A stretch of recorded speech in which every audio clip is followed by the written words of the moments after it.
India could be struggling. Nepal, a recent decision by Kathmandu, has captured the attention of the world. Nepal government recently banned the import of luxury items. Bharat के उत्तर में एक नया श्रीलंका तैयार हो रहा है। दोस्तों, इस वक्त श्रीलंका के जो हालात है उससे पूरी दुनिया वाकिफ है।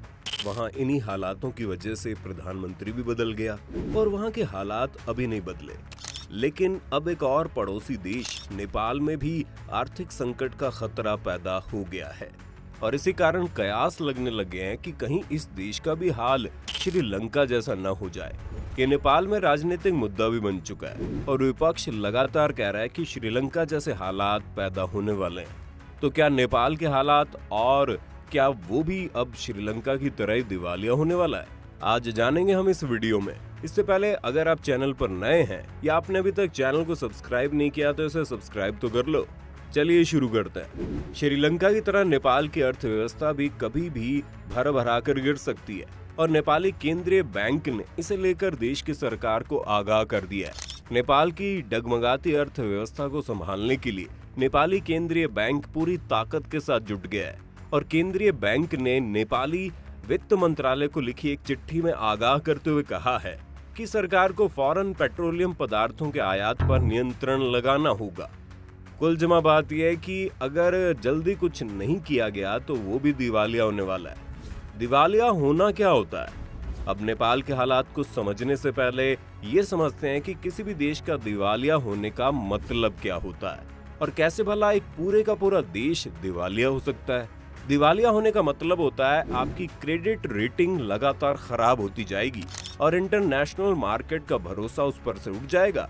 क्रेडिट रेटिंग खराब होगी तो कर्ज देने के लिए कोई भी तैयार नहीं होगा। यहाँ तक कि इंटरनेशनल मॉनेटरी फंड से भी लोन मिलना आसान नहीं रहेगा। डिफॉल्टर होने का मतलब है आपने तय तारीख पर कर्ज अदायगी नहीं की और ये दिवालिया होने की शुरुआत है। कैसे बने ये हालात? दोस्तों, आपने अक्सर एक इंसान या कंपनी को दिवालिया होते सुना होगा और कई बार इनके लिए एक दो रीजन होते हैं। लेकिन जब एक देश दिवालिया होता है तो उसकी कई वजह होती है, जैसा श्रीलंका के साथ हुआ। ऐसे अब देखते हैं नेपाल में हालात कैसे बने। कोविड के दौर में गिरा फॉरेन रेमिटेंस। नेपाल के केंद्रीय बैंक नेपाल राष्ट्र बैंक के आंकड़ों के मुताबिक वित्त वर्ष 2021-22 के पहले 8 महीनों में महंगाई का औसत 7.14% रहा, जो पिछले 67 महीनों में सबसे ज्यादा है। अधिकारियों का कहना है कि पेट्रोलियम उत्पादों और खाने पीने के सामान की वैश्विक कीमतें बढ़ने के कारण नेपाल में भी महंगाई बढ़ रही है। दूसरे और बाकी देशों में रहने वाले लोगों से नेपाल आने वाले पैसों में भी कमी आई है। टूरिज्म में नुकसान। कोविड-19 ने श्रीलंका के टूरिज्म उद्योग की कमर तोड़ दी और इसलिए श्रीलंका की स्थिति और ज्यादा खराब हुई। क्योंकि नेपाल की अर्थव्यवस्था भी टूरिज्म सेक्टर पर टिकी है और कोविड की वजह से पूरी दुनिया का टूरिज्म सेक्टर प्रभावित हुआ है, इसलिए नेपाल भी इससे बच नहीं पाया। लिहाजा नेपाल में विदेशी मुद्रा का आना कम हो गया, जिसका सीधा असर देश की अर्थव्यवस्था पर पड़ा है। देश का व्यापार घटकर $207 करोड़ का हो गया है, जो नेपाल जैसे देश के लिए चिंताजनक स्थिति है। इन कारणों से विदेशी मुद्रा भंडार यानी फॉरेक्स रिजर्व भी तेजी से कम हुआ है। बढ़ता आयात। Trade and export promotion centre के मुताबिक पेट्रोलियम उत्पाद देश के सबसे बड़ा एक्सपोर्ट आइटम है, जो नेपाल के पूरे आयात का 14% है। रेमिटेंस नेपाल के लिए विदेशी मुद्रा का सबसे बड़ा सोर्स है और ये 1.7% घटकर 631.19 अरब रुपया रह गया है। आयात बढ़ने और रेमिटेंस गिरने के कारण विदेशी मुद्रा भंडार में गिरावट आई है। बैंक की चेतावनी। अब आप समझ गए कि दिवालिया होना क्या होता है, तो अब नेपाल पर वापस आते हैं। नेपाली केंद्रीय बैंक ने देश के वित्त मंत्रालय को जो चेतावनी भरी चिट्ठी भेजी है, उसमें सरकार से कहा गया है कि सरकार को फौरन गाड़ियों के साथ साथ दूसरी चीजों पर दी जाने वाले लोन पर रोक लगानी चाहिए। देश के दरवाजे पर खड़े बड़े आर्थिक संकट को देखते हुए नेपाल राष्ट्रीय बैंक ने वित्त मंत्रालय को निर्देश दिया है कि अर्थव्यवस्था को बचाने के लिए फ्यूल के आयात पर कंट्रोल जरूरी है। वर्तमान में नेपाल भारत को पेट्रोलियम उत्पादों के लिए हर महीने 24 से 29 अरब रुपए का भुगतान करता है, लेकिन केंद्रीय बैंक का कहना है कि अमाउंट घटकर 12 से 13 अरब रुपए पर मंथ होना चाहिए। नेपाल ऑयल कॉरपोरेशन के अधिकारियों का कहना है कि अगर इस सुझाव को लागू किया जाता है तो इससे फ्यूल की भारी कमी हो जाएगी। क्या फंस गई नेपाल सरकार? नेपाल ऑयल कॉरपोरेशन ने कहा है कि जुलाई 2021 तक ये फ्यूल पर लगभग 14 अरब रुपए प्रति माह खर्च करेगा।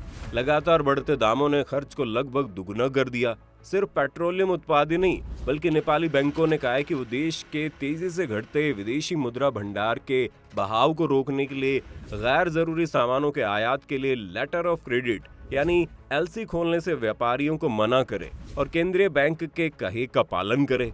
अब क्या होगा नेपाल का? अगर हम कई एक्सपर्ट की माने तो इस समय पूरी दुनिया में ही आर्थिक मंदी का दौर चल रहा है।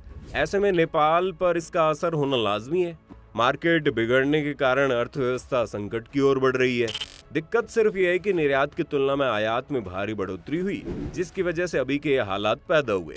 इस समय श्रीलंका मल्टी डायमेंशनल समस्याओं का सामना कर रहा है, जबकि नेपाल की समस्या ज्यादातर बढ़ते आयात से जुड़ी है। इन सब के साथ ही नेपाल की अर्थव्यवस्था पहले से संकट में है।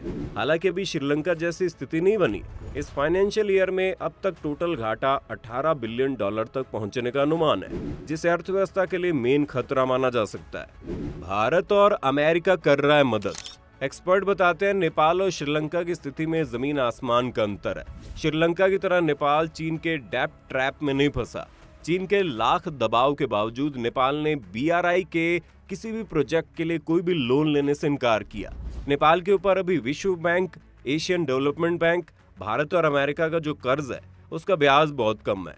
इसके अलावा ये सभी कर्ज बेहद लंबी अवधि के हैं। नेपाल के प्रधानमंत्री शेर बहादुर देउवा की भारत यात्रा के दौरान हुए समझौतों से भी मदद उन्हें मिलने वाली है। इसके अलावा नेपाल ने अभी हाल ही में अमेरिका के मिलेनियम चैलेंज प्रोजेक्ट को मंजूरी दी है, जिससे नेपाल को 50 मिलियन अमेरिकी डॉलर जल्द मिलने वाले हैं। अमेरिका की US एड ने भी हाल ही में नेपाल को करीब 65 मिलियन अमेरिकी डॉलर देने के समझौते पर हस्ताक्षर किए हैं।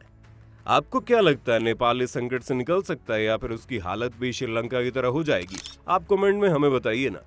अगर आज की वीडियो आपको पसंद आई तो इसे लाइक करने के साथ साथ अपने दोस्तों और रिश्तेदारों के साथ शेयर जरूर कर दें। अगर आप ये वीडियो YouTube पर देख रहे हैं तो चैनल को सब्सक्राइब करके बेल आइकन दबा दें, और अगर Facebook पर आप ये वीडियो देख रहे हैं तो Facebook पेज को जल्दी से लाइक करें। फिलहाल के लिए इतना ही। अभी के लिए हमें दीजिए इजाजत। आपसे मुलाकात होगी अगली वीडियो में। शुक्रिया।